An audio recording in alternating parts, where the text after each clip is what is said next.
Hey guys what's up, कैसे हैं आप सभी लोग। बहुत बहुत स्वागत है आप सबका आज के इस सेशन में, जहां पर मैं आप लोगों के साथ डिस्कस करूंगा कि अब सीए इंटरमीडिएट एग्जाम्स में रह गए सिर्फ 15 दिन और अब इन 10-15 दिनों में आपको किस तरह से अपनी प्रिपरेशन करनी चाहिए जिससे आप एग्जाम के लिए बहुत अच्छे से प्रिपेयर होकर जा पाओ।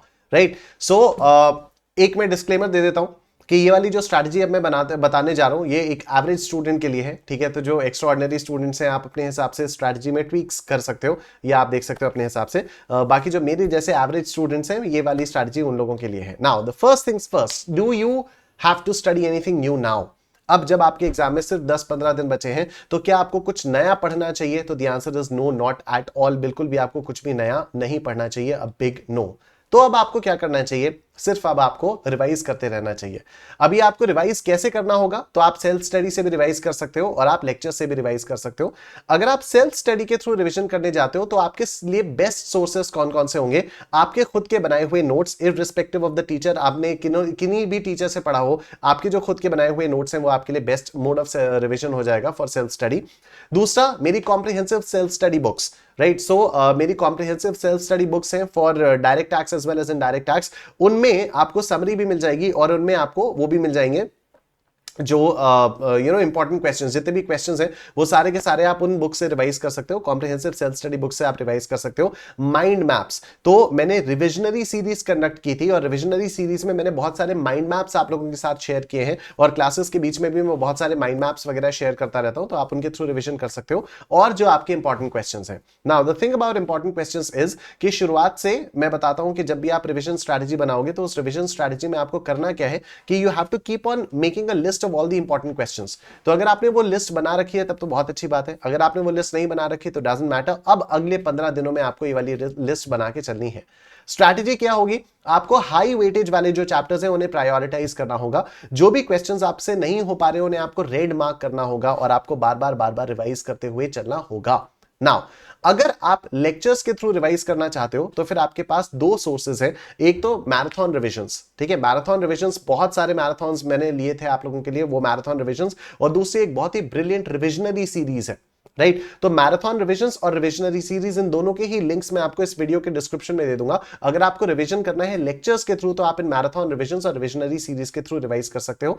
सेल्फ स्टडी के सोर्सेज आपके पास कौन कौन से होंगे? आईसीएआई का स्टडी मटेरियल होगा, कॉम्प्रिहेंसिव सेल्फ स्टडी बुक होगी और मॉक टेस्ट पेपर्स होंगे। लेकिन मॉक टेस्ट पेपर सिर्फ लेटेस्ट वाले होंगे क्योंकि टैक्सेशन में, क्योंकि असेसमेंट ईयर चेंज होता रहता है, लॉज चेंज होते रहते हैं, इसलिए जो भी, अच्छा अभी आप सितंबर 24 में एग्जाम देने वाले हो अगर, तो मई 24 और सितंबर 24 इन दोनों के ही अटेम्प्ट्स के जो भी मॉक टेस्ट पेपर्स होंगे वो आप लोगों के लिए काफी हेल्पफुल हो जाएंगे। और बाकी जो कॉम्प्रिहेंसिव सेल्फ स्टडी बुक्स है, जो मेरी बुक्स हैं, उनमें तो आपको पुराने पुराने जो पास्ट ईयर क्वेश्चंस हैं, जो मॉक टेस्ट पेपर के क्वेश्चंस हैं, पास्ट मॉक टेस्ट पेपर्स के आरटीपीस के क्वेश्चंस हैं, वो भी आप लोगों के लिए हेल्पफुल हो जाएंगे। एंड यस, जो लेटेस्ट आरटीपीस है, मई 24 की आरटीपी और सितंबर 24 की आरटीपी, वो भी आप लोगों के लिए काफी हेल्पफुल हो जाएगी। स्ट्रैटेजी वही रहेगी कि जिन चैप्टर्स की वेटेज ज्यादा है उन्हें आपको प्रायोरिटाइज करना होगा।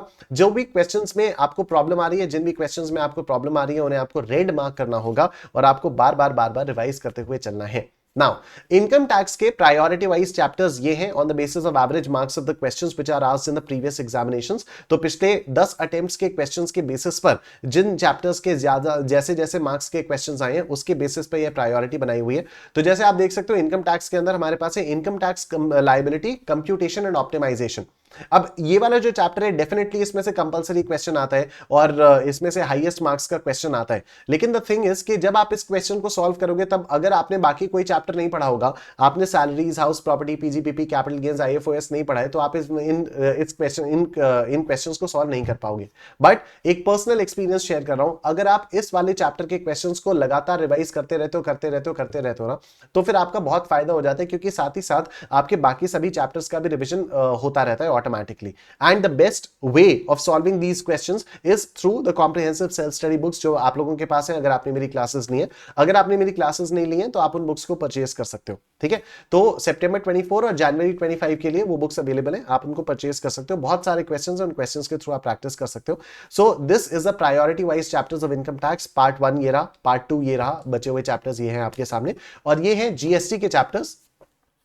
अब जीएसटी में भी जो पेमेंट ऑफ टैक्स और इनपुट टैक्स क्रेडिट वाले दो चैप्टर्स हैं, इनमें से ज्यादातर सबसे ज्यादा मार्क्स के क्वेश्चंस इन्हीं चैप्टर्स में से आते हैं। बट अगेन ये इन चैप्टर्स के जो क्वेश्चंस हैं वो बाकी कई सारे चैप्टर्स से लिंक्ड होते हैं। तो अगर आप पेमेंट ऑफ टैक्स वाला चैप्टर करोगे तो वहां पर time of supply, value of supply और supply under GST, reverse charge, इन सभी चीजों के कॉन्सेप्ट्स आ जाते हैं। तो अगर आपने ये सारे चैप्टर्स नहीं किए होंगे तो आपको यहां पर भी थोड़ी बहुत दिक्कत आ सकती है। तो एनीवे, लेकिन अगर आपने ये कर लिया तो आपके बाकी सारे चैप्टर्स का रिवीजन भी ऑटोमेटिकली होता रहेगा। तो प्रायोरिटी वाइज चैप्टर्स जीएसटी के ये हैं आपके सामने। Now the final step that you have to do is make a revision in 24 sheet. Now what is this revision in 24 sheet? I'll tell you.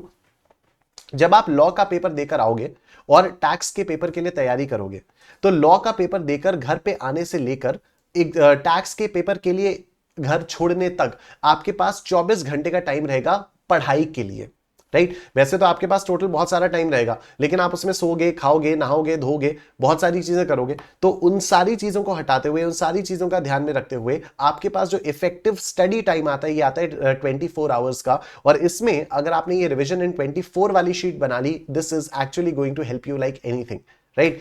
तो मैंने ये वाली शीट बनाई थी जब मैंने अपने सीए फाइनल का अटेम्प्ट क्लियर किया था, एंड ट्रस्ट मी, एग्जाम से एक दिन पहले के लिए this sheet is the best sheet that any teacher can ever give you, right? कोई टीचर भी अगर अपना कुछ भी दे देना टीचर, तो भी इससे बेहतर शीट आपके लिए नहीं बना सकता है, जो शीट आप अपने लिए स्वयं बनाओगे। अब ये बनाओगे कैसे? तो द आइडिया इज कि पेपर 2 और पेपर 3 के बीच में आपका इफेक्टिवली 24 आवर्स का स्टडी टाइम रहता है। आपको ये शीट बनानी कैसे? हर चैप्टर के लिए आपको 2 पेज से ज्यादा की शीट नहीं बनानी है, सिर्फ 2 पेज। आप चाहो तो हाथ से लिख सकते हो, चाहे तो एमएस वर्ड में बना सकते हो। मैंने इसको एमएस वर्ड में बनाया था। हर चैप्टर के जो जो इंपॉर्टेंट कॉन्सेप्ट्स हैं, मैं उन कॉन्सेप्ट्स को लिख रहा था अपने वर्ड्स में, ऐसी भाषा में जो मुझे देखते ही रिकॉल हो जाए। लॉ की लैंग्वेज नहीं, कॉपी पेस्ट नहीं करना है, खुद से लिखना है। खुद से जब आप लिखोगे तो क्या होगा कि आपके दिमाग में वो चीज बैठेगी। दूसरी चीज, जो भी इंपॉर्टेंट क्वेश्चन नंबर्स हैं, अब इंपॉर्टेंट क्वेश्चन नंबर्स आपके स्टडी मटेरियल के हो सकते हैं, कॉम्प्रिहेंसिव सेल्फ स्टडी बुक के हो सकते हैं, मॉक टेस्ट पेपर्स के हो सकते हैं, आरटीपीस के हो सकते हैं, किसी भी चीज के हो सकते हैं। ये आपको अपनी रिविजन इन 24 वाली शीट में मेंटेन करके रखना है। इसका बेनिफिट ये होगा कि एग्जाम से एक दिन पहले आप सिर्फ इसको अगर कर लोगे तो आपका काम बहुत आराम से बन जाएगा, ठीक है? याद रखो, well begun is half done. अगर आपने कोई चीज अच्छे से शुरू कर दी तो समझो वो आधी हो चुकी है, राइट?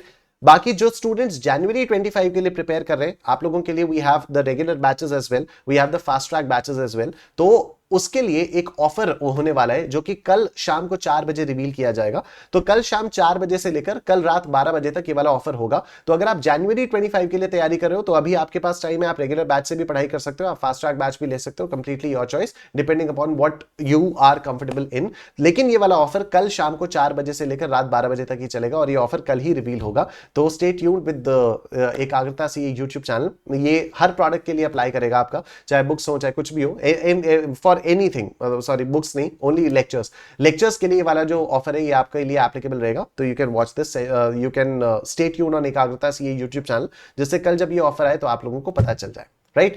शेयर कर दो ये वाले ऑफर सब लोगों के साथ, सीए फाउंडेशन के स्टूडेंट्स के साथ भी, सीए इंटरमीडिएट के स्टूडेंट्स के साथ भी, and wish you guys all the very best. अगर आपके इसके अलावा कोई भी और डाउट्स हो, कोई भी और क्वेरीज हो, तो do leave a comment in the comment section. Video को लाइक कर देना and I will make sure that I will reply to each and every comment of yours, ठीक है? Thank you so much everyone, take care, ध्यान रखिए, जय हिंद।